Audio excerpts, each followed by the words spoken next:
मुंबई शहर के नेहरू कॉलेज में पढ़ने वाली बिपाशा और शिखा बेस्ट फ्रेंड थी। उन दोनों में जमीन आसमान का फर्क था। बिपाशा जहाँ एक बड़े अमीर घराने से ताल्लुकात रखती थी, तो वहीं शिखा मुंबई की एक चौल में रहती थी। भले ही उनमें अमीरी गरीबी का काफी फर्क हो, लेकिन दोनों में सगी बहनों से भी ज्यादा प्यार था। कॉलेज में साथ बैठना, खाना पीना, सब काम वो साथ में करती थी। एक रोज कॉलेज खत्म होने के बाद दोनों अपने अपने घर जाने के लिए निकलती हैं। तब बहुत तेज बारिश होने लगती है। शिखा बस स्टैंड पर खड़े होकर बस का इंतजार कर रही होती है कि तभी बिपाशा अपनी कार लेकर वहां पहुंच जाती है और कार का शीशा नीचे करते हुए कहती है, और शिखा चल आज जल्दी से आकर कार में बैठ जा, नहीं तो भीग जाएगी। ठीक है। अच्छा सुन, तू कह रही थी ना आज आंटी कहीं जाने वाली है, शाम तक घर आएगी, तो तू ऐसा कर, तब तक मेरे ही घर चल ले। आज डिनर वहीं कर लेना, उसके बाद शाम को मेरा ड्राइवर तुझे तेरे घर ड्रॉप कर देगा। प्लीज यार, अब मना मत करियो। अच्छा ठीक है, जैसा तुझे ठीक लगे। कुछ देर में दोनों सहेलियां बिपाशा के घर पहुंच जाती हैं। घर पहुंचकर बिपाशा शिखा से कहती है, यार आज तो पहली बार मेरे घर आई है, बता क्या खाएगी? बाप रे, ये घर है या महल? सुख सुविधा का सारा सामान है यहाँ तो। अरे किन सपनों में खो गई, बता भी तो क्या खाएगी? कुछ भी चलेगा। चल आज मैं तुझे अपने हाथ से बनाकर कुछ खिलाती हूँ, लेकिन उसके लिए तुझे मेरी हेल्प करनी होगी। हाँ हाँ, तो मैंने कब मना किया है? चल फिर मेरे साथ किचन में। बिपाशा शिखा को अपने किचन में ले जाती है। उसका किचन पूरी तरह मॉड्यूलर होता है, जिसमें एक से एक सुंदर क्रॉकरी का सेट, बर्तन धोने के लिए डिश वॉश मशीन, अलमारी जितना बड़ा फ्रिज, ओवन, टोस्टर होता है। शिखा उसके किचन को देखकर दंग रह जाती है और वो मन ही मन सोचती है, अरे वाह, यहाँ पर तो कितना कुछ है। आज तक जिन चीजों के बारे में सिर्फ सुना था, आज उन्हें अपनी आंखों से देख भी लिया। ओहो, अब तो फिर कहाँ से खो गई यार? कब से पूछ रही हूँ क्या खाएगी क्या खाएगी। जो तुझे बनाना आता है बना दे। मुझे तो मैगी ही बनानी आती है और उसके अलावा कुछ भी नहीं आता। एक काम करती हूँ, हम दोनों के लिए मैगी ही बना देती हूँ। वो ये कह ही रही होती है कि तभी बिपाशा की माँ रमोला बाजार से आ जाती है। बिपाशा लाडो, शिखा बेटी आज पहली बार हमारे घर में आई है और तू उसे सिर्फ मैगी ही बनाकर खिलाएगी। एक काम करो, तुम शिखा को अपने रूम में लेकर जाओ। बिरजू काका बाजार से सब्जी लेकर आ गए हैं, मैं अभी उन्हें बोलती हूँ तुम लोगों के लिए कुछ बढ़िया सा बनाने को। नमस्ते आंटी, आप मेरी फिक्र मत कीजिए, मैं कुछ भी खा लूंगी। नमस्ते बेटा, ऐसे कैसे कुछ भी खा लोगी? अरे आज पहली बार तुम हमारे घर आई हो, तो बिना डिनर किए तो तुम्हें जाने नहीं दूंगी। चलो अब तुम दोनों रूम में बैठकर बातें करो, मैं नौकरों से कहकर डिनर रेडी करवाती हूँ। कुछ देर बाद रमोला नौकर के हाथ उन दोनों के लिए स्नैक्स में पास्ता, जूस और कबाब भिजवाती है और फिर डिनर में शाही पनीर, फ्राई गोभी, बूंदी रायता, सलाद और मीठे में खीर और गुलाब जामुन परोसती है। इतना लाजवाब खाना शिखा ने आज तक नहीं खाया होता। वो भरपेट डिनर करती है और उसके बाद बिपाशा का ड्राइवर उसे उसके घर ड्रॉप कर देता है, जहाँ शिखा की माँ लता उसका इंतजार कर रही होती है। अरे बेटा आ गई, अच्छा हुआ जो तू बिपाशा के घर चली गई थी। मैं भी बारिश में भीगते भीगते बस अभी घर पहुँची हूँ। जहाँ गई थी वहाँ भंडारा हो रहा था, तो वही लेकर आई हूँ। चल अब तू हाथ मुंह धो ले, फिर पूड़ी छोले खाकर सो जाएंगे। माँ आप खा लो, मैं बिपाशा के घर से डिनर करके आई हूँ। अच्छा ठीक है। अरे ये क्या, बारिश में पूड़ी थोड़ी भीग गई है, तो मैंने थोड़ा सेक लेती हूँ।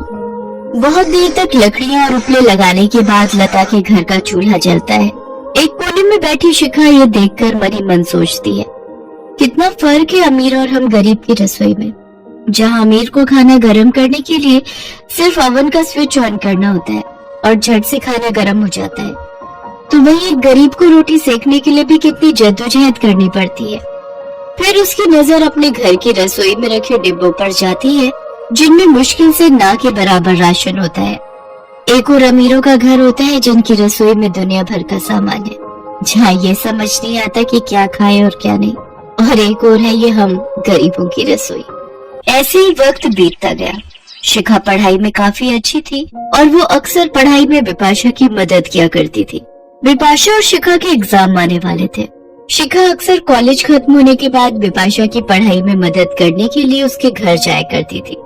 एक दिन दोनों पढ़ाई कर रही होती है, तभी बिपाशा शिखा को बोलती है, शिखा यार, मैं पढ़ाई करके थक चुकी हूँ, जा ना यार, फ्रिज में नारियल पानी के टेट्रा पैक रखे हैं, जरा अपने लिए और मेरे लिए लेते हो। हाँ रुका, भी लाती हूँ। इसके बाद शिखा किचन में जाती है और फ्रिज खोलती है तो देखती है उसमें ढेरों सामान जैसे cold drink, chocolate, juice, fruits और भी बहुत कुछ रखा हुआ होता है। अरे बाप रे, ये फ्रिज तो किसी अलमारी से भी बड़ा है और इसमें इतना सारा सामान।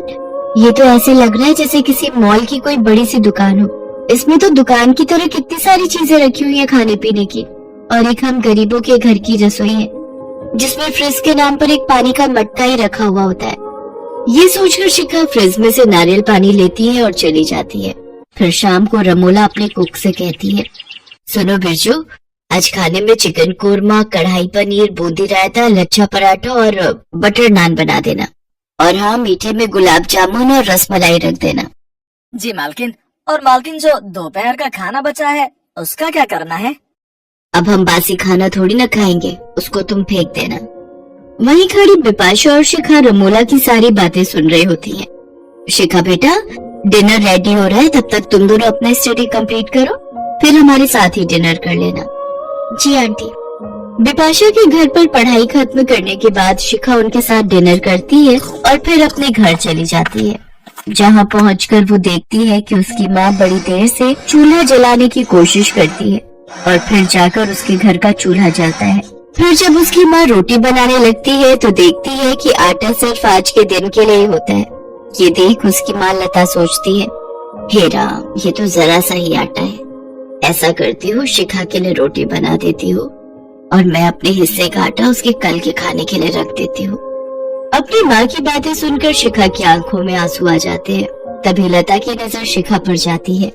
शिखा बेटा, आ गई तू? तेरे लिए खाना लगा दूं क्या? नहीं माँ, मुझे भूख नहीं है, आप खा लो। हाँ बेटा, बिपाशा के घर कुछ खाकर आ गई होगी तो इसलिए तुझे भूख नहीं है। वैसे भी तुझे तरह तरह के लजीज खाने की आदत लग गई है, तो अब इस गरीब की रसोई का खाना कहाँ से पसंद आएगा?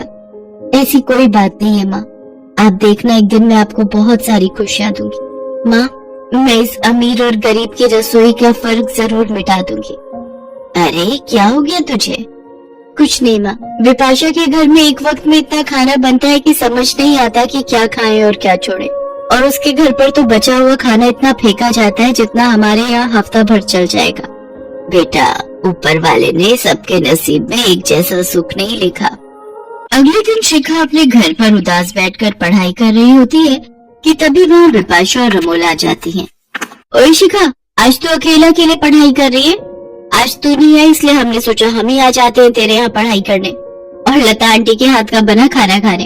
अब तू तो कभी बुलाती नहीं है खाने पर, इसलिए आज मैं और माँ खुद ही आ गए खाने पर। जी बहन जी। और लता बहन, ये हमारी तरफ से थोड़ी सी मदद है। ये कोई एहसान नहीं बल्कि मेरी तरफ से शिखा के लिए आशीर्वाद समझ कर रख लीजिए। और शिखा बेटा, एक बात हमेशा याद रखना, रसोई चाहे अमीर की हो या गरीब की, लेकिन जब एक माँ वहाँ खाना बनाती है तो उसका मोल कोई अमीर नहीं लगा सकता। अब चले लता बहन जी, खाना बना ले, मेरे पेट में तो चूहे कूद रहे हैं। हाँ हाँ, आइए आइए। इसके बाद वो दोनों मिलकर रोटी सब्जी बनाते हैं और फिर सभी खुशी खुशी साथ में मिलकर खाते हैं।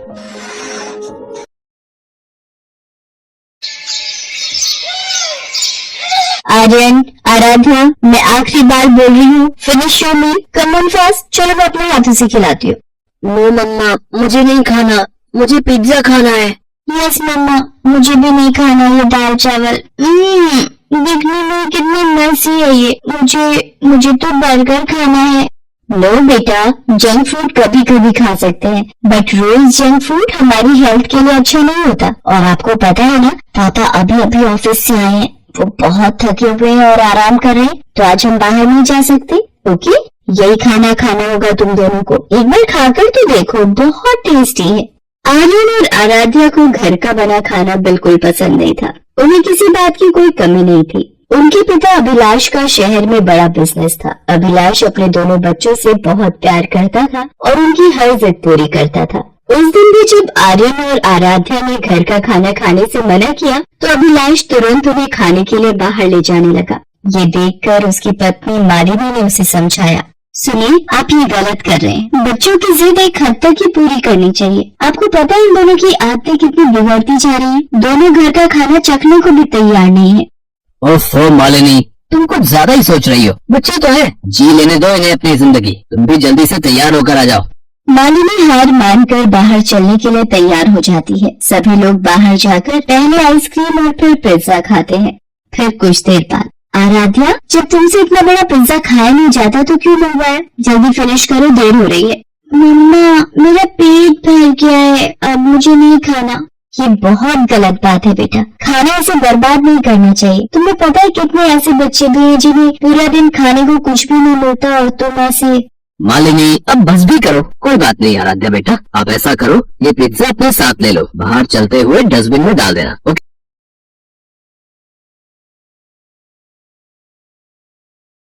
बाहर चलते हुए डस्टबिन में डाल देना। ओके? आराध्या जैसे ही उस पिज्जा को डस्टबिन में डालती है, अचानक दो गरीब से दिखने वाले बच्चे वो कूड़े में से उस पिज्जा को बाहर निकाल लेते हैं और उसे बड़े ही चाव से खाने लगते हैं। उन्हें इस तरह खाते देखकर आराध्या बोलती है, ओह माय गॉड, देखो जरा कितने गंदे हैं ये लोग। डस्टबिन से उठाकर खा रहे हैं। छी, और इनके कपड़े भी कितने गंदे हैं और ये खुद भी कितने गंदे हैं। नो आराध्या, ऐसा नहीं कहते, वो गरीब है बेचारे। तुमने जो पिज्जा बर्बाद करके डस्टबिन में डाल दिया, वो उन बेचारों को देखना भी नसीब नहीं हो पाता होगा शायद। अंदर में तुम्हें यही समझाने की कोशिश कर रही थी बेटा। बट मम्मा, कोई इतना गरीब कैसे हो सकता है कि उसके पास खाने के लिए कुछ भी ना हो और उसे डस्टबिन से उठाकर खाना पड़े? सब वक्त की बात है बेटा, सब लोग आपकी तरह लकी नहीं होते। इसीलिए हमारे पास जो है हमें हमेशा उसकी कद्र करनी चाहिए, कुछ भी वेस्ट नहीं करना चाहिए। सभी लोग गाड़ी में बैठकर घर के लिए चल पड़ते हैं। वो सभी कुछ दूर तक ही पहुँचे थे कि अचानक उनकी गाड़ी का टायर पंचर हो जाता है। वो सभी सुनसान हाईवे पर थे और रात काफी हो चुकी थी। अभिलाष गाड़ी का टायर बदल ही रहा था कि अचानक दो गुंडों ने उन पर हमला कर दिया। दरअसल इन गुंडों ने ही रास्ते में केले बिछा दी थी, जिनकी वजह से अभिलाष की गाड़ी का टायर पंचर हुआ। वो चाकू दिखाकर अभिलाष और मालिनी से उनका सारा कीमती सामान मांगने लगे। आर्यन और आराध्या डर के मारे रोने लगे। ये देखकर दोनों गुंडे घबरा गए। वो बच्चों पर हमला करने ही वाले थे कि अचानक उन्हीं पर किसी ने हमला कर दिया। कोई उन पर पीछे से लगातार पत्थर फेंक रहा था। गुंडे कुछ समझ नहीं पाए और डर कर वहाँ से भाग खड़े हुए। मालिनी ने देखा कि गुंडों को भगाने वाले और कोई नहीं बल्कि वही दो बच्चे थे जो पिज्जा शॉप के बाहर दिखे थे। उन दोनों का नाम राजू और पिंकी था। मालिनी ने उन दोनों से कहा, शुक्रिया बच्चों, तुम लोग अगर सही वक्त पर नहीं आते तो पता नहीं क्या हो जाता। अरे आंटी, आप डरिए मत, अब वो दोनों वापस आने की हिम्मत नहीं करेंगे। और वैसे भी आज आप लोगों की वजह से ही हमें पहली बार पिज्जा खाने को मिला है। शुक्रिया तो हमें कहना चाहिए आपसे। मालिनी मुस्कुराकर उनके सिर पर हाथ फेरती है। अभिलाष गाड़ी का टायर बदलने की कोशिश करता है, लेकिन तभी उसे पता चलता है कि गाड़ी का एक नहीं बल्कि आगे के दोनों टायर पंचर थे। रात काफी हो चुकी थी। अभिलाष और उसका पूरा परिवार हाईवे पर फंस गए थे। उनका घर भी वहाँ से काफी दूर था। उसके फोन में भी नेटवर्क नहीं आ रहा था। उन्हें परेशान देखकर पिंकी ने उनसे कहा, साहब, रात बहुत हो गई है, इस वक्त यहाँ रहना ठीक नहीं है। यहाँ कई लुटेरे रात को ताक लगाकर बैठे रहते हैं। हमारा घर पास में ही है, आप लोग वहाँ चल सकते हैं। क्या तुम्हारे घर? नहीं नहीं, ठीक है हम। मुझे लगता है बच्चे सही कह रहे हैं, हमें रात भर यहाँ ऐसे नहीं रहना चाहिए। इनके घर ही चलना ठीक रहेगा। अभिलाष मालिनी की बात मान लेता है और फिर सभी लोग राजू और पिंकी के घर जाते हैं। राजू और पिंकी के पास घर के नाम पर एक टूटी फूटी झोपड़ी थी जो हाईवे के किनारे पर ही थी। राजू और पिंकी अपनी माँ शीला के साथ उसमें रहते थे। शीला देख नहीं सकती थी। राजू और पिंकी जाते ही उसके गले लग जाते हैं। शीला उनसे कहती है, राजू, पिंकी, आ गए तुम दोनों? इतनी देर कैसे हो गई बेटा? तुम दोनों की चिंता हो रही थी मुझे। कुछ नहीं माँ, ये सब छोड़ो, ये देखो आज हम तुम्हारे लिए क्या लेकर आए हैं। इतना कहकर राजू उसे पिज्जा का एक टुकड़ा शीला को खिलाने लगता है जिसे आराध्या ने फेंका था। ये सब देखकर आराध्या बोलती है, छी, ये तो वही पिज्जा है ना जो मैंने। आराध्या चुप हो जाओ। मालिनी और आराध्या की आवाज सुनकर शीला चौंक जाती है और उनके बारे में पूछती है। राजू उसे सारी बात बताता है। फिर शीला उनसे कहती है, बहुत अच्छा किया बेटा जो इन्हें यहाँ ले आया। मेम साहब, हमारी झोपड़ी आपके लायक तो नहीं, पर हाईवे पर रात के वक्त रहना ठीक नहीं है। बस किसी तरह रात काट लो। जी बहुत बहुत शुक्रिया आपका हमें अपने घर में जगह देने के लिए। सच में आप और आपके बच्चे बहुत अच्छे हैं। लेकिन आप लोग यहाँ अकेले, आपके पति वो कहाँ हैं? वो तो हमें बहुत पहले अकेले छोड़कर चले गए। इसी हाईवे पर एक हादसे में उनकी मौत हो गई थी और मैंने अपनी आंखें खो दी। तब से मैं और मेरे दोनों बच्चे बेसहारा हो गए और 2 वक्त के खाने के लिए भी मेरे बच्चों को इधर उधर भटकना पड़ता है। मालिनी को शीला और उसके परिवार के लिए बहुत बुरा लगता है। मालिनी, उसके दोनों बच्चे और अभिलाष सभी वहाँ बैठकर सुबह होने का इंतजार करने लगते हैं। तभी आर्यन मालिनी से कहता है, मम्मा मुझे बहुत जोर से भूख लग रही है। अरे लेकिन बेटा अभी कुछ ही घंटे तो हुए हैं तुम लोगों को पिज्जा खाए हुए। सुबह तक रुक जाओ, हम घर जाकर खाना खाएंगे। नो मम्मा, सुबह तक तो बहुत देर हो जाएगी, मुझे भी भूख लगी है। मालिनी और अभिलाष के पास बच्चों को खिलाने के लिए कुछ भी नहीं था। वो बच्चों को समझा ही रहे थे कि तभी राजू उनसे बोला, ये लो दोस्त, तुम ये खा लो। राजू के हाथ में 2 सूखी रोटी और थोड़ा सा नमक था। उसके पास खाने के नाम पर बस वही था जिसे भी वो आर्यन को दे रहा था। ये देखकर मालिनी ने उससे कहा, अरे बेटा फिर तुम क्या खाओगी? रहने दो। हाँ रहने दो, वैसे भी मुझे ये नहीं खाना। पता नहीं कहाँ से उठा कर लाए होगे इसे भी। नहीं दोस्त, ये रोटियां मैंने और मेरी बहन ने दिन में बनाई थी अपने हाथों से। तुम्हें भूख लगी है ना, इसलिए मैं। आर्यन, क्या तरीका है ये बात करने का? आर्यन और आराध्या को भूख लग रही थी। उस वक्त तो वो दोनों उन रोटियों को खाने से मना कर देते हैं, लेकिन रात भर भूखा रहने के बाद सुबह भी जब उनकी गाड़ी काफी देर तक ठीक नहीं हो पाती तो उनसे रहा नहीं जाता। अभिलाष मदद की तलाश में गया हुआ था। दोनों बच्चों का भूख से बुरा हाल था। तभी उन्होंने देखा कि राजू और पिंकी अपनी मिट्टी के चूल्हे में फिर से गर्म गर्म रोटियां बना रहे थे। अब तो आराध्या से रहा नहीं गया और वो मालिनी से बोली, मम्मा मुझे बहुत भूख लग रही है, इनसे कहो ना कि मुझे भी खाना खाना है। आराध्या की बात सुनकर राजू और पिंकी बड़े ही प्यार से गर्म गर्म रोटियां और नमक एक केले के पत्ते पर रखकर आराध्या और आर्यन को देते हैं। दोनों उन रोटियों को खाने लगते हैं। उन्हें वो रोटियां खाकर बहुत अच्छा लग रहा था। इतने में अभिलाष वहाँ आ जाता है और कहता है, आर्यन, आराध्या, आ जाओ बेटा। देखो मुझे थोड़ी दूर एक रेस्टोरेंट मिल गया। मैं तुम दोनों के लिए बर्गर लेकर आया हूँ। नो पापा, हमें बर्गर नहीं खाना। ये रोटियां खाकर देखिए कितनी टेस्टी है। हमारे दोस्त राजू और पिंकी ने बनाई है। आराध्या की बात सुनकर अभिलाष चौंक जाता है। वो बच्चों को रोकने के लिए आगे बढ़ता है, लेकिन मालिनी उसे रोकते हुए कहती है, नहीं मत रोकिए इन्हें। आज पहली बार इन्हें भूख और खाने की अहमियत का एहसास हुआ है जो इनके लिए बहुत जरूरी है।